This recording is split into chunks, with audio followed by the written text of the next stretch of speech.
आइए देखते हैं आज। Good morning to all of you student. भूमि संसाधन चैप्टर 2 के बारे में हम लोग जानते हैं कुछ। इसमें दो ऑडियो लेक्चर हम लोग जो है सुने हैं, है ना। आप सुने होंगे। दो ऑडियो लेक्चर बना करके मैं कल संडे को भेजा था, है ना।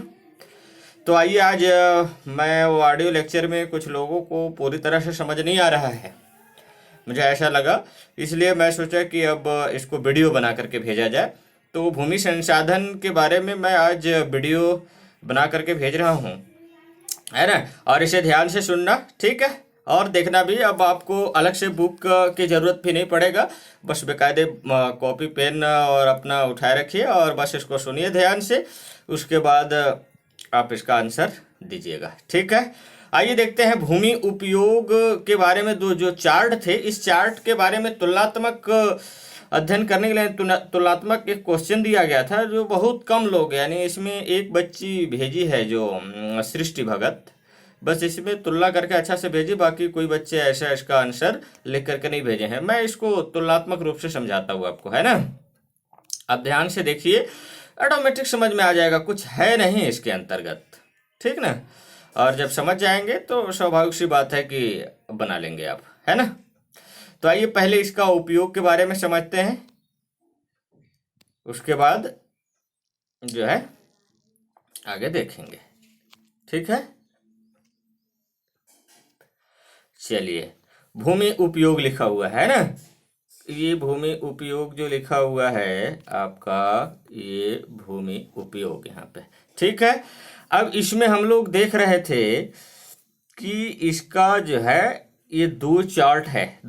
एक है भूमि उपयोग भारत 1950-51 और एक है भूमि उपयोग भारत 2010-11 का, ठीक है। तो हम लोग एक एक करके देखते हैं, इसमें कुछ है नहीं, है ना। देखिए, अब आपका है कृषि से स्टार्ट करते हैं हम लोग। कृषि में देखिए 42% है। कितने प्रतिशत है? 42% है। अब ये 1950-51 में जिस समय भूमि का उपयोग कृषि क्षेत्र में किया जा रहा था, 42% किया जा रहा था। कहने का मतलब टोटल कितने परसेंट थे? 100%। कितने? 100%।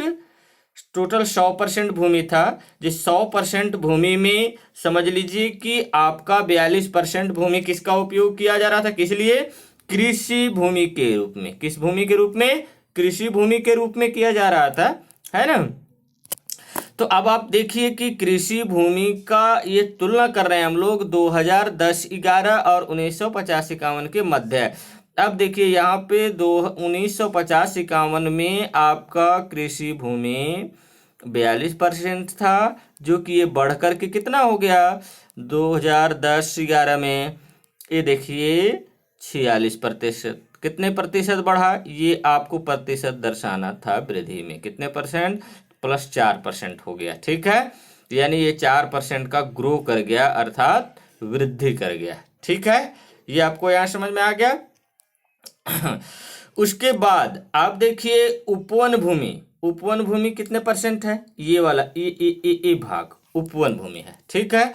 अब उपवन भूमि में देखिए यहाँ पे आपका उपवन भूमि 1% है। मतलब इसमें क्या हुआ? घट गया। देख लो ना, ये आपका एक कितना परसेंट घटा? अब ये माइनस हो गया 6% का माइनस। कितने परसेंट का माइनस हो गया? 6% का माइनस हो गया। अब सोचो कि 7% में से घट करके ये 1% रह गया है, अर्थात 6% ये क्या हो गया? माइनस हो गया, ठीक है। यहाँ 4% प्लस हुआ तो यहाँ माइनस हुआ। अब स्वाभाविक सी बात है, आप ये बताइए कि 42% जो कृषि भूमि था, अब इसमें बढ़ा तो कहीं न कहीं तो वो क्षेत्र को कैप्चर करेगा ना। देखिए कहाँ किया। अब 4% ये उपवन भूमि की ओर बढ़ गया, और इसमें आपका अन्य क्षेत्र से भी ये थोड़ा थोड़ा लिया, ताकि आपका ये कृषि भूमि बढ़ जाए, ठीक है। अब कृषि भूमि को बढ़ाया क्यों गया होगा? हैं? बढ़ाने का रीजन क्या रहा होगा? बढ़ाने का रीजन ये रहा क्योंकि जनसंख्या देख रहे हैं कि बहुत तीव्र गति से बढ़ रहा है।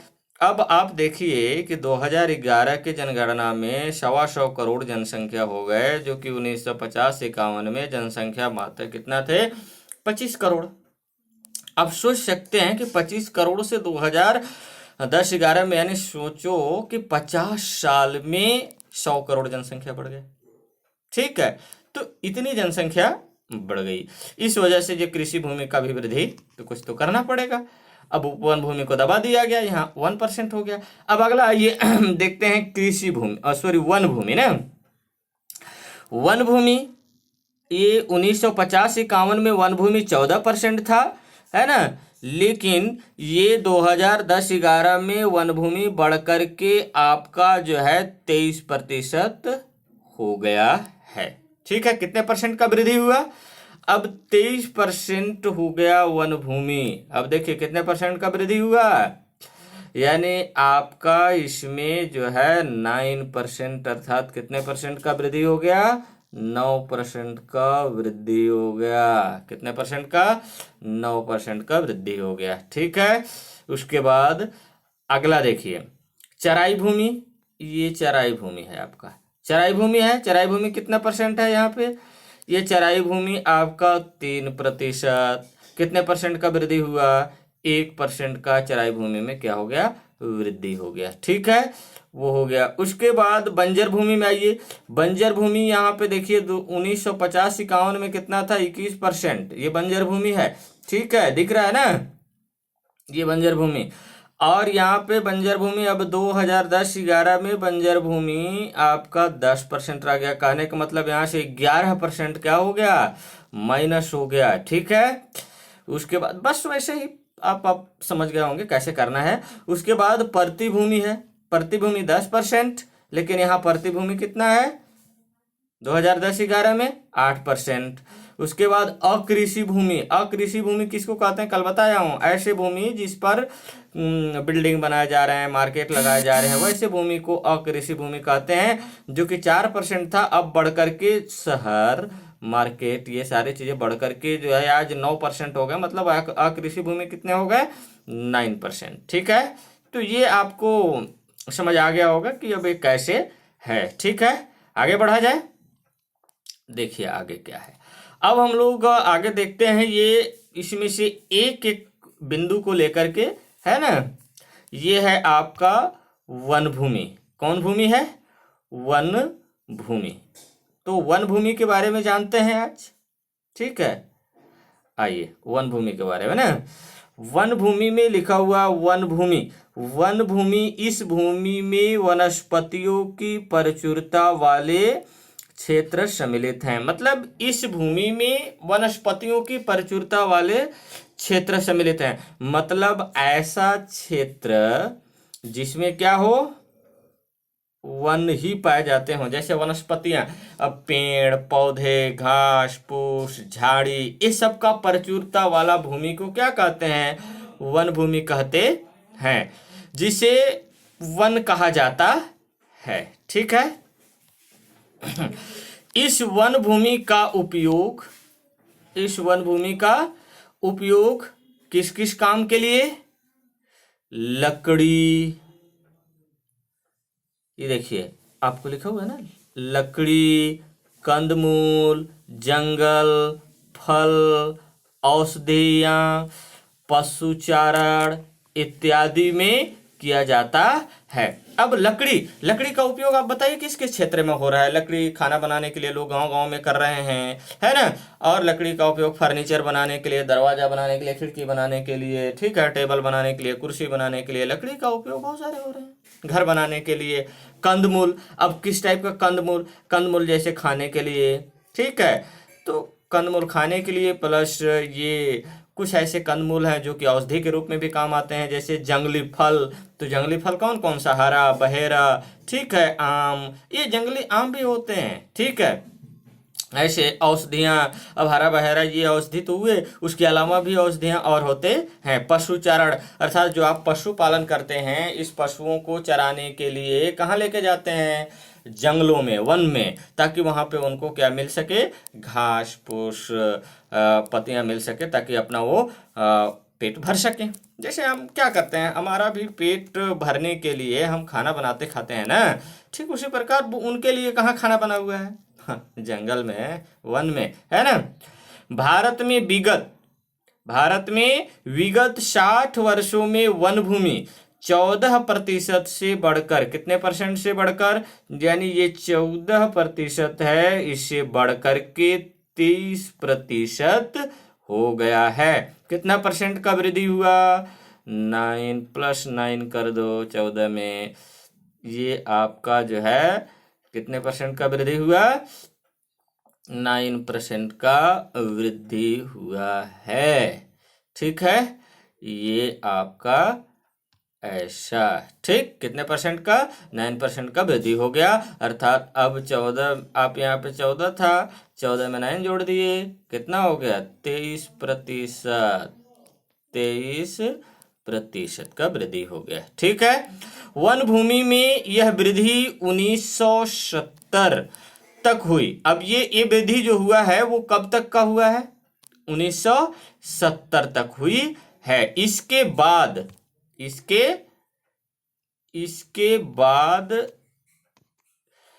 में, यानी इसके बाद से वन भूमि लगभग क्या रहा? स्थिर सा हो गया, मतलब रुक सा गया। वन भूमि क्या हो गया? रुक गया। ठीक है, तो आगे आइए, अब इसमें देखते हैं आगे ना। हमें याद रखना होगा कि वन भूमि से आशय है वह भूमि जिसका उपयोग वनों के रूप में होना है। किसके रूप में होना है? वनों के रूप में होना है। यह जरूरी नहीं है कि इस पूरी भूमि पर वन हो। इस पूरी भूमि पर जरूरी नहीं है कि वन ही हो, लेकिन वो भूमि जो छोड़ा गया है वो किसके लिए है? वन भूमि के लिए है। ठीक है, तो इसलिए जो है इसमें देखना है ना। अब देखिए क्या है, उदाहरण के लिए ये बोल रहा है, ये उदाहरण के लिए देखिए, ये हाईलाइट कर दिया गया। ठीक है, आप भी हाईलाइट कर लेना। उदाहरण के लिए 2010 में देश के केवल 19.05% जमीन वनों से ढकी थी। कितने परसेंट ढकी थी? वनों से ढकी थी। जबकि वन भूमि कितनी थी? 23%। अब यहाँ पे देखिए, आपको ये समझ में नहीं आ रहा होगा कि 2010 में यानी देश के केवल 19.05% जमीन वनों से ढकी हुई थी। कहने का मतलब जो 19 है ना, ये 19% भूमि पर वन एकदम बिल्कुल पाए जा रहे हैं। वहां पे पेड़ पौधे झाड़ी वगैरह ये सब पाए जा रहे हैं। लेकिन अब इसमें जो 4% यानी कहा जाए 3 है ना, यानी 95% कुछ ऐसी भूमि है जो कि उस पर वृक्ष तो नहीं है, ऐसे ही है, खाली है, लेकिन ये वन भूमि के लिए क्षेत्र है। तो ऐसे खाली क्षेत्र भी हैं जिसे हम वन भूमि कहते हैं। ठीक है, जिस भूमि पर वन नहीं है सरकार के द्वारा वनोरोपण यानी वन रोपण कराया जाता है। आपने देखा होगा कि कुछ कुछ ऐसे खाली जगह होता है जहां पे वन रोपण कराया जाता है सरकार के द्वारा। किसके द्वारा? सरकार के द्वारा कराया जाता है। ठीक है, ये समझ में आ गया। अब आइए, वनों से हमें लकड़ी आदि तो मिलती है। वनों से हमें क्या क्या मिलता है? लकड़ी आदि मिलती है, मगर इनका महत्व इनके उत्पादन से कहीं अधिक है ना। वनों की एक विशेषता है कि यह वायुमंडल, देखो अब यहाँ पे आपको हाईलाइट करना होगा, वायुमंडल से कार्बन डाइऑक्साइड यानी कार्बन डाइऑक्साइड का अवशोषण कर ऑक्सीजन का उत्सर्जन भी करते हैं। कितना महत्वपूर्ण पॉइंट है कि नहीं? आगे देखिए, अब आपका ये है कि नहीं।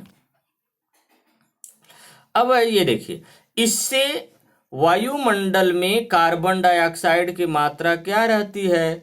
स्थिर हो जाती है, स्थिर रहती है, एवं ऑक्सीजन का नवीकरण होता है। और ऑक्सीजन का क्या होता है? नवीकरण होता है। नवीकरण चैप्टर आपने पढ़ा है कि ऑक्सीजन यानी हमेशा वो क्या है, एक सतत प्रक्रिया चलने वाली है जो नवीकरण होती रहती है। वायु सतत प्रक्रिया है, ये सतत नवीकरण के अंतर्गत आता है, होता है। ऑक्सीजन मानव, देखिए ऑक्सीजन मानव जंतुओं के श्वसन के लिए बहुत आवश्यक है, ठीक है। कार्बन डाइऑक्साइड की स्थिरता वायुमंडल के तापमान को स्थिर रखने में सहायक है। इस प्रकार वन हमारे लिए बहुत महत्वपूर्ण मालूम पड़ता है, ठीक है। यही नहीं, वनों के होने से हमारे जल स्रोत बने रहते हैं। वन हमारे वन्य जीवों का निवास भी है। वन्य जीव जैसे क्या क्या वन्य जीव होते हैं, शेर, बाघ, है ना, हाथी, जंगली हाथी, ठीक है, और सोन कुत्ता, चित्ता, मोर, है ना, ये सब जंगली जीवों को रहने का एक निवास गृह है कहा जाए, है ना। और वनों के नष्ट होने पर जंगली जानवर, वनस्पति हमेशा के लिए नष्ट हो जाएंगे। यानी वनों के नष्ट होने पर जंगली जानवर और वनस्पति क्या हो जाएंगे, हमेशा के लिए नष्ट हो जाएंगे। इसलिए इसे हमें क्या करना होगा, बचा करके रखना होगा, है ना। अगर वन नहीं होंगे तो हमें शुद्ध ऑक्सीजन नहीं मिलेगा, शुद्ध ऑक्सीजन नहीं मिलेगा तो हम स्वस्थ रहेंगे नहीं, है ना। अगला ये पर्यावरण संतुलन की दृष्टिकोण से देश के कम से कम, अब देखो ये बहुत इंपॉर्टेंट पॉइंट परीक्षा में पूछा जाता है कि पर्यावरण संतुलन की दृष्टिकोण से देश के कम से कम 33% भूभाग पर वन होना अनिवार्य है, वन होना ही चाहिए। किंतु भारत में इस समय मात्र 23% भूभाग पर क्या है, वन आवरण है। मतलब कितने परसेंट की कमी हो गई, यानी आप देख लीजिए कि 10% का क्या हो गया, कमी हो गया। अभी भी क्या है, कमी है, ठीक है। कितने परसेंट का कमी है, 10% का कमी है, ठीक है। आगे आइए, अब देखिए विभिन्न राज्यों के बीच वन आवरण में भिन्नता पाई जाती है। अलग अलग जो राज्य हैं उस राज्यों में जो है क्या पाया जाता है, भिन्नता पाई जाती है। भिन्नता यानी देखिए विभिन्न राज्यों के बीच वन आवरण में भिन्नता पाई जाती है। मतलब अलग अलग राज्यों में देखिए छत्तीसगढ़ भारत के सबसे अधिक वनाच्छादित प्रदेश में से है। यानी हमारा जो छत्तीसगढ़ है वनाच्छादित में से हमारा छत्तीसगढ़ प्रदेश भी तीसरे स्थान पर आता है। पता होना चाहिए आपको कैसे, पहला एमपी, दूसरा अरुणाचल प्रदेश और तीसरा में छत्तीसगढ़। पहला कौन, मध्य प्रदेश, दूसरा अरुणाचल प्रदेश, तीसरा छत्तीसगढ़। ये वनाच्छादित प्रदेश में आती है, ठीक है। और इसकी लगभग 41.75% जमीन पर वनों का आवरण है। अब सोचो कि 100% जो भूमि है हमारे छत्तीसगढ़ में, यानी इसका क्षेत्रफल कितना है, 1 लाख, है ना। टोटल इसका जो है 1 लाख से ऊपर है, 1 लाख वर्ग किलोमीटर से ऊपर, यानी 1,92,000 वर्ग किलोमीटर के आसपास है ना। तो इतने क्षेत्रफल में हमारा मतलब 100% भूमि क्षेत्रफल में, जो कि 41.75% जमीन पर वनों का आवरण है, मतलब वन यहाँ पे पाए जाते हैं, ठीक है। इसके विपरीत उत्तर प्रदेश में, इसके विपरीत अब देख लो, उत्तर प्रदेश में केवल 5.7% और ओडिशा में 31.36% जमीन पर वन आवरण है। उत्तर पूर्व के राज्य जैसे नागालैंड, मणिपुर, मिजोरम, मेघालय आदि, है ना, में सबसे अधिक वन आवरण है। लगभग 70 से 83% यहाँ पे वन आवरण पाए जाते हैं। कहाँ कहाँ, नागालैंड में, कहाँ कहाँ, नागालैंड, मणिपुर, मिजोरम, मेघालय आदि में कितने परसेंट भूमि पर वन आवरण पाए जाते हैं। यहाँ पे सबसे अधिक वन आवरण 70 से 83%, ठीक है। तो ये हमारा एक रहा आपका क्या, वन भूमि का उपयोग के बारे में, ठीक है। तो क्वेश्चन आप एक लिखिए कि मनुष्य के लिए, हाँ क्वेश्चन आप लिखिएगा, मनुष्य के लिए वन भूमि कितना उपयोगी है और क्यों उपयोगी है। ठीक है, तो इसके बारे में आप लिख करके और आंसर सेंड करेंगे सभी लोग। ठीक है, अगर ये समझ में आएगा तो अब मैं वीडियो का ही क्लास जो है बना करके भेजूंगा, ताकि आपको अच्छे से क्या आए, समझ में आ जाए। ठीक है।